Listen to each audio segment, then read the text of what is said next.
نستغفره ونؤمن به ونتوكل عليه ونعوذ بالله من شرور أنفسنا ومن سيئات أعمالنا من يهده الله فلا مضل له ومن يضلله فلا هادي له ونشهد أن لا إله إلا الله وحده لا شريك له ونشهد أن سيدنا ومولانا محمدا عبده ورسوله أما بعد قال الله تعالى في كلامه المجيد اعوذ باللہ من الشیطان الرجیم بسم اللہ الرحمن الرحیم یا ایہا الذین آمنوا کتب علیکم الصیام کما کتب علی الذین من قبلکم لعلکم تتقون ایاما معدودات صدق اللہ العظیم وقال نبینا محمد صلی اللہ علیہ وسلم من صام رمضان ایمانا واحتسابا غفر له ما تقدم من ذنبه او كما قال علیہ الصلاۃ والسلام۔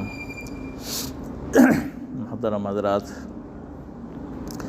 اللہ تبارک و تعالیٰ کا بہت شکر ہے، احسان ہے کہ اللہ تبارک و تعالیٰ نے ہمارے جسم میں ابھی روح کو باقی رکھا ہے، ہماری سانسیں چل رہی ہیں اور ہم رمضان مبارک جیسے عظیم مہینے کے بالکل قریب پہنچ گئے ہیں۔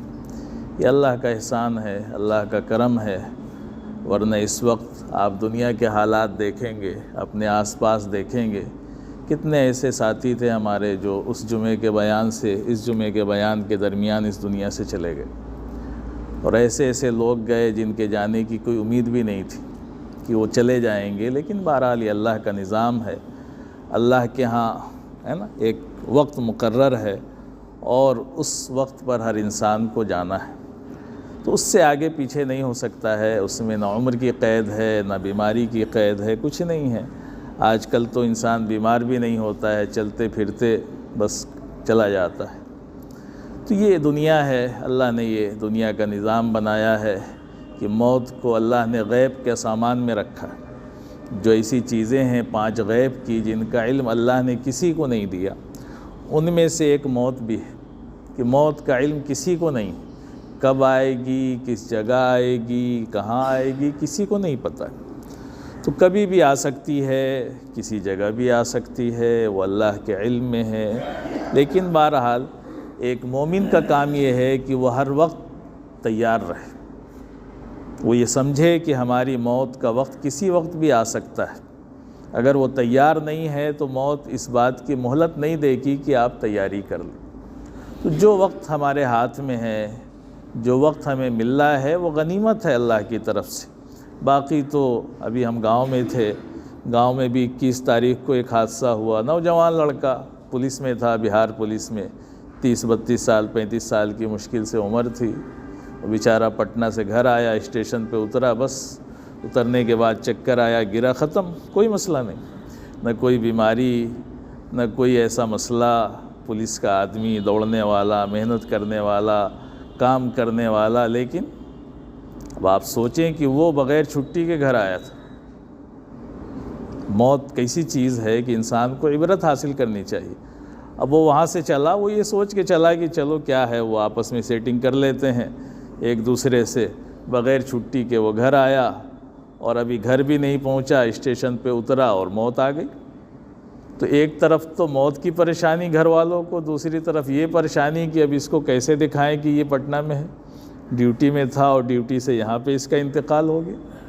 پریشانی، اب اس کو بھی کیا پتہ تھا کہ ہم گھر جا رہے ہیں تو واپس ہی نہیں آ پائیں گے، چھٹی لے کے آتا، بہرحال کسی طرح سے لوگوں نے مینیج کیا، اس کی چھٹی لگوائی اس دن کی۔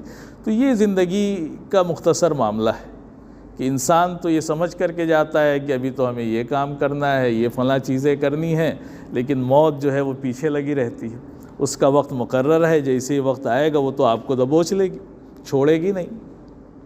تو یہ جو زندگی ملی ہے، سانسیں ہماری چل رہی ہیں، یہ اللہ کی نعمت ہے، اور ہر سانس کو غنیمت سمجھتے ہوئے اللہ کی رضا میں خرچ کریں۔ اور اللہ نے ابھی ہمیں موقع دیا کہ رمضان المبارک کا مہینہ آنے والا ہے، اتنا رحمت والا، عظمت والا، برکت والا مہینہ آنے والا ہے کہ جس کے لیے اللہ علیہ وسلم 2 مہینے پہلے سے دعا کرتے تھے کہ اللہم بارک لنا فی رجب و شعبان و بلغنا رمضان، کہ اللہ ہمارے رجب میں بھی، ہمارے شعبان میں بھی برکت عطا فرما دے اور ہمیں رمضان تک پہنچا دے۔ تو یہاں بیٹھے ہوئے لوگ خوش نصیب ہیں کہ رمضان تک پہنچ رہے ہیں، لیکن صرف پہنچنا مقصد نہیں ہے۔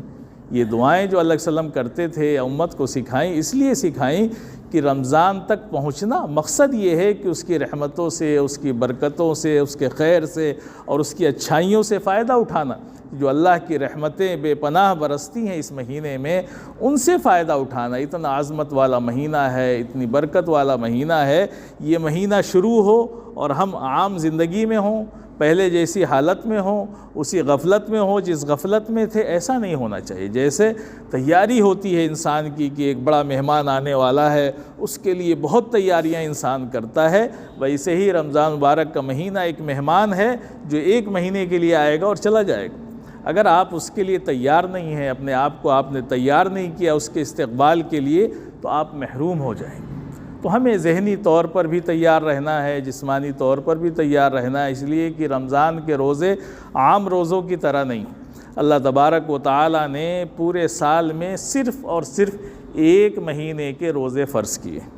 اللہ نے قرآن میں اس کا اعلان فرمایا کہ یا ایھا الذین آمنوا کتب علیکم الصیام کما کتب علی الذین من قبلکم، کہ اے ایمان والو تم پر روزے فرض کیے گئے ہیں، اور ایسے ہی فرض کیے گئے ہیں جیسے تم سے پہلے لوگوں پر فرض کیے گئے تھے۔ یعنی یہ مت سمجھنا کہ یہ امت محمدیہ ہی پر بوجھ ہے، نہیں، بوجھ نہیں ہے، یہ پہلے سے چلا آ رہا ہے۔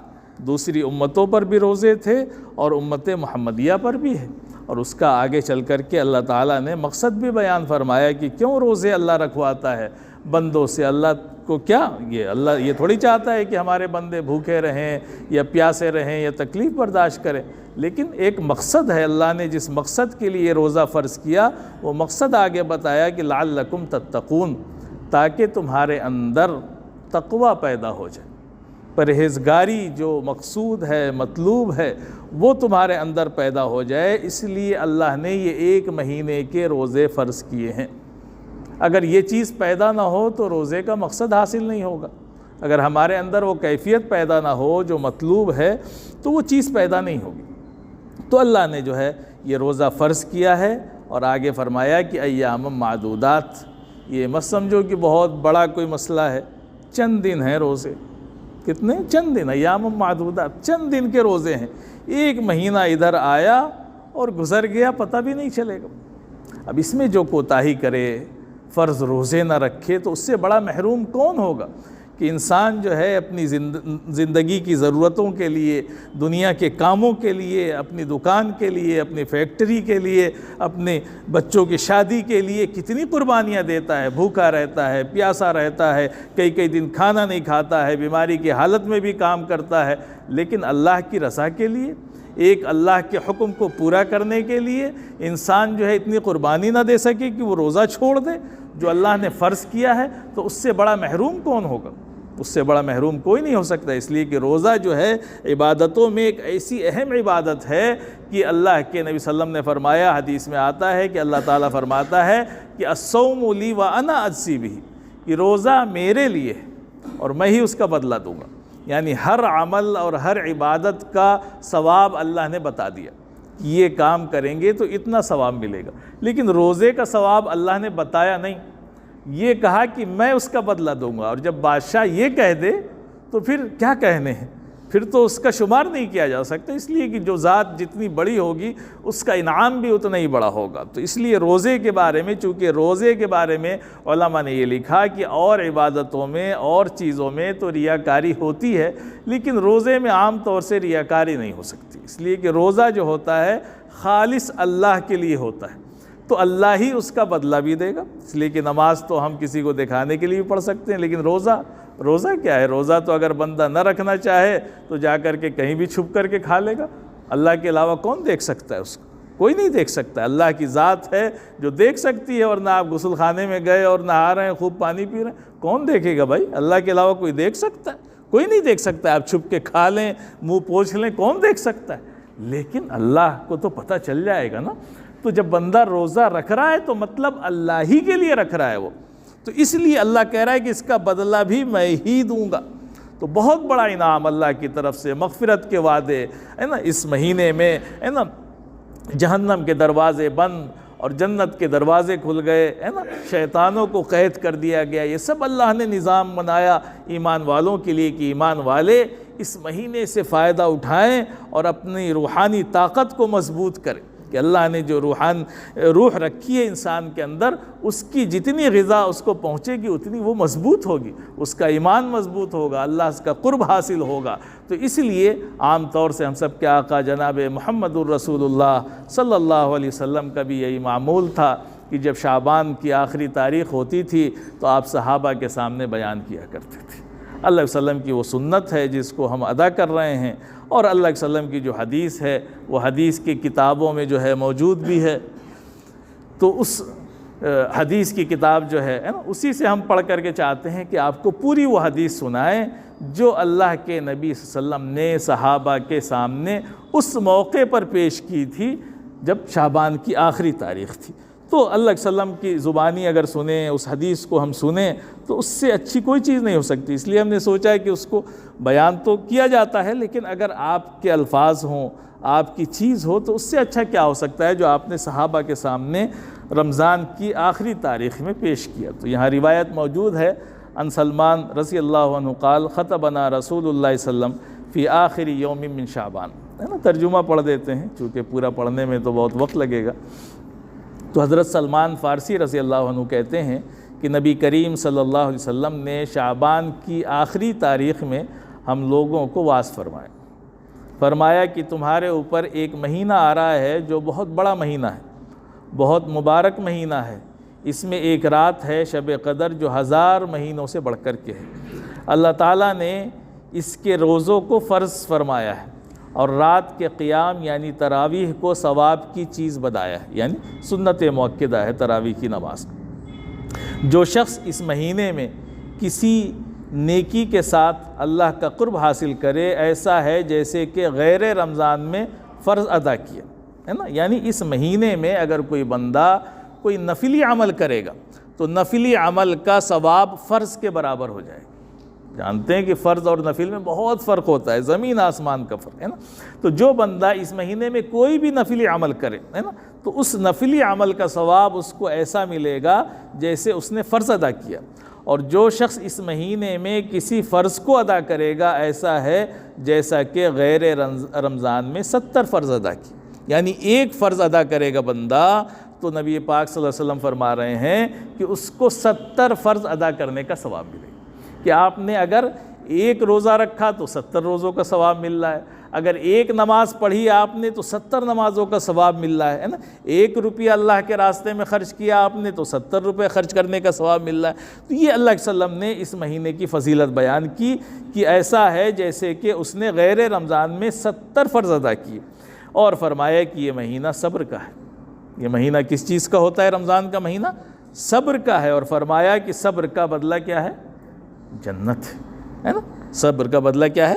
جنت ہے۔ اللہ نے قرآن میں بھی فرمایا ہے نا کہ جنت ملے گی ہے نا، ہاں، کس کے بدلے میں؟ صبر کے بدلے میں۔ صبر کا مطلب کیا ہوتا ہے؟ صبر کا مطلب یہ ہے کہ بندہ جو ہے اللہ کی اطاعت پر جم جائے، جو اللہ کا حکم ہو اس پر جم جائے، اس کے نفس کے خلاف، اس کے ہے نا کہہ لیجئے دل کے، اس کے خواہشات کے خلاف چیزیں آ رہی ہیں، نماز پڑھنے کا دل نہیں چاہ رہا ہے، بستر چھوڑنے کا دل نہیں چاہ رہا ہے انسان، لیکن پھر بھی اٹھتا ہے۔ کیوں اٹھتا ہے؟ اللہ کی رضا کے لیے۔ وہ سمجھتا ہے کہ نہیں اللہ کا حکم ہے تو وہ اس تکلیف کو برداشت کرتا ہے۔ تو یہ طاعت ہے نا، یہ صبر علی الطاعہ ہے کہ انسان اللہ کی اطاعت کے لیے صبر کرتا ہے۔ اور بھی بہت سے صبر ہوتے ہیں، تکلیف کو برداشت کرنا، مصیبت کو برداشت کرنا، اس میں بھی صبر کی ضرورت ہوتی ہے، لیکن یہ جو صبر ہے جس کو صبر علی الطاعہ کہتے ہیں کہ اللہ کی عبادت کے لیے، اللہ اور اس کے رسول کے لیے صبر کرنا، اس کے بدلے میں اور بھی جو صبر ہے اس کے بدلے میں کیا ملنے والا ہے؟ جنت ملے گی۔ تو یہ صبر کا مہینہ ہے کہ انسان بھوک پیاس تکلیف برداشت کرتا ہے اللہ کی رضا کے لیے اور اللہ کی اطاعت کے لیے، تو اس کو اس کے بدلے میں جنت ملے گی۔ اور فرمایا کہ یہ مہینہ لوگوں کے ساتھ غمخواری کا ہے نا، لوگوں کے ساتھ کیا کرنا؟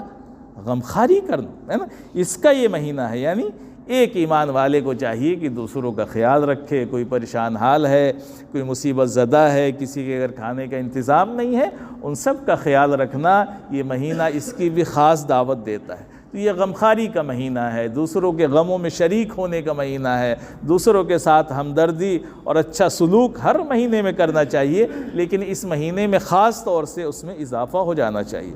اور فرمایا کہ اس مہینے میں مومن کا رزق جو ہے وہ بڑھا دیا جاتا ہے۔ اس مہینے میں کیا کیا جاتا ہے؟ مومن کے رزق میں اضافہ کر دیا جاتا ہے۔ اس کا مشاہدہ ہر مومن کر سکتا ہے کہ عام مہینوں میں وہ ایسے اچھے کھانے اور ایسی اللہ کی نعمتیں نہیں کھا پاتا ہے جو رمضان کے مہینے میں اس کو اللہ تعالیٰ میسر کر دیتا ہے۔ کہاں سے کرتا ہے یہ اللہ ہی جانتا ہے، لیکن بہرحال یہ مشاہدہ ہے کہ ہر مومن کا رزق اس مہینے میں کیا کیا جاتا ہے؟ بڑھا دیا جاتا ہے۔ تو یہ اللہ کی طرف سے اس مہینے کا انعام ہے جو ہمارے آقا فرما رہے ہیں۔ اور فرمایا کہ جو شخص کسی روزے دار کو کا روزہ افطار کرائے اس کے لیے گناہوں کے معاف ہونے اور آگ سے خلاصی کا سبب ہوگا، اور روزے دار کے ثواب کے مانند اس کو ثواب ہوگا۔ یعنی ایک چیز پر 3 انعام فرمایا اللہ علیہ وسلم نے۔ کس چیز پر؟ کہ اگر کوئی شخص کسی روزے دار کو افطار کرائے گا تو 3 انعام ملیں گے، گناہوں کی معافی، آگ سے خلاصی، اور سب سے بڑا انعام یہ کہ روزے دار کے مانند اس کو ثواب ملے گا، کہ روزہ رکھنے والے کو اس کے روزہ رکھنے کا جتنا ثواب ملے گا اتنا ہی ثواب اس کو بھی ملے گا جس نے کسی روزے دار کو افطار کرایا۔ اندازہ لگائیں کہ بعض لوگ تو ہزاروں سینکڑوں لوگوں کو افطار کراتے ہیں، بڑے بڑے دسترخوان لگتے ہیں، حرم شریف سے لے کے مسجد نبوی سے لے کے، اور ہر ملک میں ایسے ایسے اللہ کے بندے ہیں جن کے بڑے بڑے دسترخوان لگتے ہیں، کتنا ان کو ثواب ملتا ہوگا۔ جتنے لوگ افطار کرتے ہوں گے ہر افطار کرنے والے کو اس کے روزے کا پورا ثواب ملے گا، لیکن اس افطار کرانے والے کو بھی اس کے روزے کا پورا ثواب ملے گا۔ بہت بڑا انعام اللہ کی طرف سے روزے دار کو افطار کرانا۔ تو صحابہ نے اس پر سوال کیا، فرمایا مگر اس کے روزے کے ثواب میں کچھ کمی نہیں کی جائے گی، یعنی روزے دار کا تو پورا ثواب ملے گا ہی۔ صحابہ نے عرض کیا یا رسول اللہ، ہم میں سے ہر شخص تو اتنی وسعت نہیں رکھتا ہے کہ روزے دار کو افطار کرائے، یعنی ظاہر سی بات ہے ہر آدمی کہاں اتنی وسعت والا ہے، اللہ نے اس کو مال اتنا نہیں دیا ہے کہ وہ بیچارہ روزے دار کو افطار کرا سکے، وہ تو خود دوسرے کے ہاں جا کر کے افطار کرتا ہے۔ تو اللہ علیہ وسلم نے فرمایا کہ یہ ثواب تو اللہ تعالیٰ شانہ ایک کھجور سے کوئی افطار کرا دے یا ایک گھونٹ پانی پلا دے یا ایک گھونٹ لسی پلا دے اس کو بھی دے دیتے۔ یعنی یہ ضروری نہیں ہے کہ آپ جو ہے پورا زبردست افطار کرائیں، جیسے ہمارے یہاں رواج ہے کہ ایک دن تو افطار پارٹی، مسجد میں اتنی بریانی آ گئی کہ جو ہے جانور کو دینا پڑتا ہے نا، انسان کھا نہیں پاتے، اور کبھی کبھی سوکھا پڑا رہتا ہے۔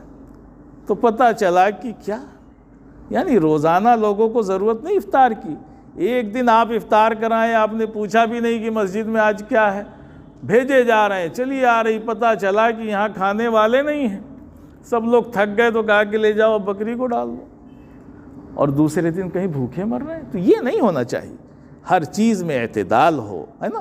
تو اس میں یہ ہو کہ بھائی یہ دیکھیں کہ کہاں ضرورت ہے، کن کو افطار کی ضرورت ہے۔ 4 نمبر پہ اگر مزدور رہتے ہیں وہاں افطار کی ضرورت ہے، وہاں ایک ٹیبل لگا دیجئے، وہاں ایک کمرے میں انتظام کر دیجئے۔ یہ نہیں کہ ہم اپنی مرضی سے کریں گے، اپنی شہرت کے لیے کریں گے، اپنا نام کریں گے، ایسی افطار اللہ کے ہاں مقبول نہیں ہوگی۔ افطار تو وہی مقبول ہوگی نا جو روزے دار کو کریں، وہاں تو نام شہرت، وہاں تو سب ایسے لوگ جاتے ہیں جو بہت سے روزہ بھی نہیں رکھتے، نماز تو پڑھتے ہی نہیں روزے کے افطار کے چکر میں۔ تو یہ نہیں، دین کو سمجھنے کی ضرورت ہے۔ تو فرمایا کہ یہ ثواب تو اللہ اس کو بھی دے گا جو ایک کھجور سے کسی کو افطار کرا دے، یا ایک گھونٹ پانی پلا دے، یا ایک گھونٹ لسی پلا دے۔ مقصد یہ ہے کہ ایک بیچارہ مسافر ہے، جا رہا ہے راستے میں، ہے نا، بازاروں میں ہوتا ہے، شہروں میں ہوتا ہے، اب اذان ہو رہی ہے، وہ بیچارہ کہاں جائے گا، آپ نے اس کو بلایا، کچھ نہیں تھا آپ کے پاس، ایک بوتل پانی ہی تھی، آپ نے اس کو پیش کر دی۔ آپ سفر میں ہیں، ٹرین میں ہیں، کچھ نہیں ہے، بس میں ہیں، آپ نے اس کو ایک کھجوری پیش کر دی۔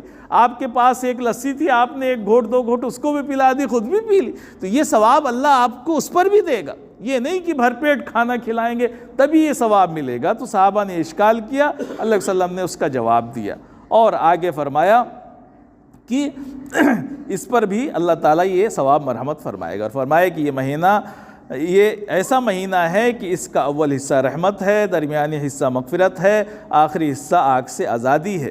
جو شخص اس مہینے میں ہلکا کر دے اپنے غلام اور خادم کے بوجھ کو، حق تعالی شانہ اس کی مغفرت فرماتے ہیں اور آگ سے آزادی عطا فرماتے ہیں۔ مراد یہ ہے کہ آپ اگر بڑے ہیں، آپ کی دکان ہے، آپ کی فیکٹری ہے، آپ کے ماتحت کچھ ملازم کام کرتے ہیں، وہ مسلمان ہیں، روزہ رکھتے ہیں، اگر آپ تھوڑی نرمی کر دیں، ان کے کاموں کو ہلکا کر دیں، ان سے اتنا کام نہ لیں کہ بیچارہ وہ روزے میں پریشان ہو، تو اللہ تعالیٰ جو ہے اس کے بدلے میں بھی آپ کو انعام دے گا، آپ کی مغفرت فرمائے گا اور آپ کو جہنم کی آگ سے خلاصی عطا فرمائے گا۔ تو یہ بھی ایک ثواب کا کام ہے کہ جو روزے دار ہوں، آپ کے ماتحت کام کرتے ہوں تو ان کے کام میں ہلکا کر دیں آپ، جیسے عرب وغیرہ میں ہوتا ہے کہ دن میں کام نہیں لیتے ہیں، رات میں کام ہوتا ہے اس موسم میں، تو اس کا تھوڑا سا احتیاط کریں، اور جو روزے دار نہیں اس سے خوب کام لے، کوئی مسئلہ نہیں ہے نا۔ اور فرمایا کہ اور 4 چیزوں کی اس میں کثرت رکھا کریں، جن میں سے 2 چیزیں اللہ تعالیٰ کی رضا کے لیے ہیں اور 2 چیزیں ایسی ہیں جن سے تمہیں چارہ کار نہیں۔ پہلی 2 چیزیں جن سے اپنے رب کو راضی کرو وہ کلمہ طیبہ اور استغفار کی کثرت، خوب کلمہ طیبہ کی کثرت کریں اس مہینے میں اور استغفار کی کثرت کریں، اور دوسری جو چیزیں جن کے اس میں جنت کی طلب اور آگ سے پناہ ہے نا۔ تو یہ جو ہے اللہ کے وسلم نے شعبان کے آخری دن میں یہ نصیحت فرمائی آپ نے، ہے نا۔ تو یہ بڑی اہم نصیحتیں ہیں، اگر آدمی اس حدیث کو اطمینان سے پڑھے، بار بار پڑھے، اس پر عمل کرے تو رمضان کی ساری چیزوں کو وہ حاصل کر لے گا۔ تو میرے عزیز بھائیوں، بس یہی اصل ہے جو ہمارے آقا نے باتیں فرمائی کہ اس مہینے کی قدر کریں، جو مہینہ آنے والا ہے۔ اللہ کے وسلم بھی صحابہ کو ترغیب دیا کرتے تھے، ہم بھی ان کے غلام ہیں، ان کے وارث ہیں، ہمارا بھی کام یہی ہے کہ آپ کو جو ہے اس کی دعوت دیں۔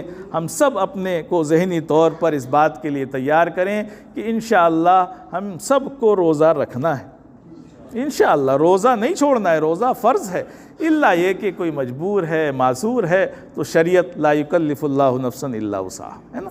شریعت ہماری اتنی آسان ہے کہ کسی کو طاقت سے زیادہ جو ہے اس کو مکلف نہیں بناتی ہے۔ اگر کوئی بیچارہ مجبور ہے، معذور ہے، شریعت نے تو یہاں تک چھوڑ دی، کوئی مسافر ہے روزہ چھوڑ سکتا ہے، بیمار ہے اتنا کہ نہیں رکھ سکتا ہے، ڈاکٹروں نے منع کیا ہے تو نہ رکھے، اس کے لیے شریعت کی طرف سے چھوٹ ہے۔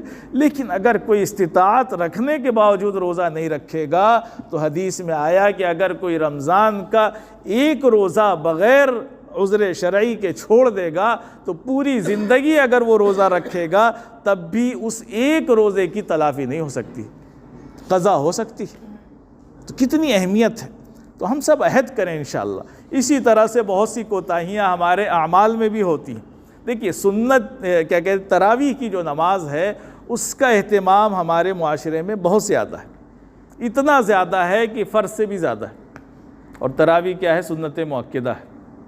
لیکن نمازیں جو ہیں رمضان سے پہلے بھی فرض تھی، رمضان میں بھی فرض ہیں۔ اس میں کوتاہی ہمارے دکاندار ہیں، تجارت والے ہیں، بہت سے لوگ کرتے ہیں، بڑا اہتمام تراویح کے لیے تو وہ جان دینے کو تیار ہیں، ایک رات میں آدھی رات کھڑے ہونے کو تیار ہیں، نماز چھوڑ دیتے ہیں۔ تو آپ نے اگر فرض چھوڑ دی اور سنت کا اہتمام کیا تو بتائیے کوئی عقل مند اس کی اجازت دے گا کہ آپ رمضان کے روزے چھوڑ دیں اور سال بھر جو ہے خوب نفلی روزے رکھیں؟ نہیں۔ تو فرض نمازوں کا اہتمام سب سے پہلے، 5 نمازیں چھوٹنی نہیں چاہیے، یہ فرض ہیں۔